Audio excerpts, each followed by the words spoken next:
پارا چنار میں زمین پر تصادم ہوا ہے، یعنی زمین کی ملکیت یا تنازع پر تصادم ہوا ہے اور اس میں 29 افراد شدید زخمی ہیں۔ سوال یہ ہے کہ کیا پارا چنار میں کوئی قانون ہے، کوئی نظام ہے؟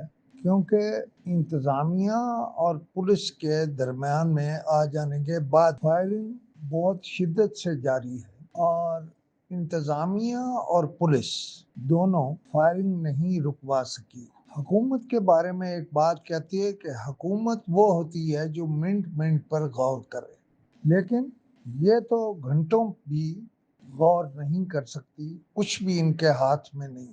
اب آپ کہیں گے کہ میں نے فوج کے سربراہ کو آواز دے دی ہے، اس لیے یہ آواز دی ہے کہ صرف فوج ہی شاید اس صورتحال کو قابو کر سکے۔ ویسے پورے پاکستان کے حوالے سے میں یہ کہنا چاہتا ہوں کہ صوبائی اور وفاقی حکومت کسی کی بھی کوئی رٹ نہیں رہی۔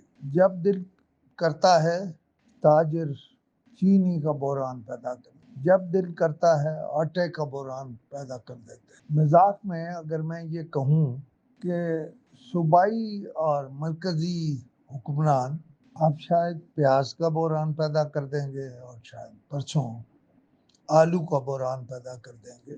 اصل معاملہ حکومتوں کی رٹ کا ہے۔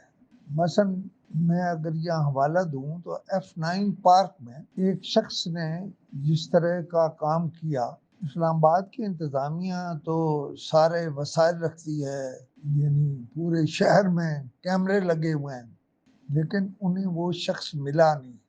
یہ قانون پر نفاذ یا قانون کے نفاذ کے حوالے سے بدترین صورتحال ہے۔ میں کوئی اس کی تفصیل میں نہیں جاتا۔ ابھی آپ نے دیکھا ہوگا کہ کراچی میں ایک خاتون کو ایک موٹر سائیکل سوار کیسے ہراس کرتا ہے، اور حکومت کا حال یہ ہے کہ وہ 2 لاکھ روپے انعام کا اعلان کر کے بھی اس ملزم کو گرفتار نہیں کر سکتے، یا اس خاتون کا پتہ بھی نہیں چلا سکتے جس کے ساتھ ہراسمنٹ ہوئی۔ سندھ میں تو صورتحال یہ ہے کہ جہاں جس کا دل کرے وہ ٹی ٹی نکالے، اپنے ساتھ جاتے ہوئے شخص کو لوٹے اور چلتا بنے۔ لوگ اس لیے رجسٹ نہیں کرتے کہ ٹی ٹی والے فوراً گولی چلا دیتے ہیں اور قتل کر دیتے ہیں۔ اس کو آپ کیا کہیں گے؟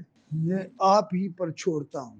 اور کیا اس کو امن و امان کی اطمینان بخش صورتحال کہا جا سکتا؟ اعلامیہ کراچی میں تھانے بکتے ہیں اور وہ پیسے دے کر تھانے کا SHO لگتے ہیں، لیکن سندھ حکومت اسے اپنی شان میں گستاخی سمجھے گی اگر اس بات کو پوائنٹ آؤٹ کیا جائے۔ ایک اور سوال یہ ہے کہ یہ جو 2-4 مافیاز حکمران ہیں، کیا وہ اپنے پاس موجود دولت کا حساب دے سکیں؟